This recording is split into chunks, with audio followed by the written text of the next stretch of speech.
రాష్ట్రంలో 17 ప్రభుత్వ వైద్య కళాశాలను ఏర్పాటు చేశారు. దేశానికి స్వాతంత్రం వచ్చాక 15 ఏళ్ళు ముఖ్యమంత్రిగా పనిచేశానని చెప్పుకున్న చంద్రబాబు నాయుడు హయాంలో కేవలం 12 ప్రభుత్వ వైద్య కళాశాలలు ఉన్నాయి. వాటిలో 2250 మెడికల్ సీట్లు ఉన్నాయి.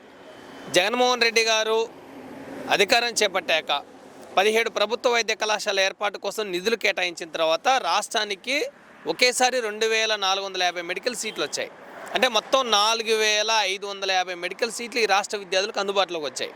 15 ఏళ్ళు సీఎంగా పనిచేసిన చంద్రబాబు నాయుడు నేను 15 ఏళ్ళు సీఎం చేశా, హైదరాబాద్ నేనే నిర్మించా, సైబరాబాద్ నేనే నిర్మించా, హైటెక్ సిటీ నేను నిర్మించానని గొప్పలు చెప్పి ప్రగల్భాలు పలికిన చంద్రబాబు నాయుడు మెడికల్ ఈ రాష్ట్రంలో ఉన్న పేద ప్రతిభావంతులైన విద్యార్థుల కోసం మెడికల్ కాలేజీలు ఎందుకు ఏర్పాటు చేయలేకపోయారు?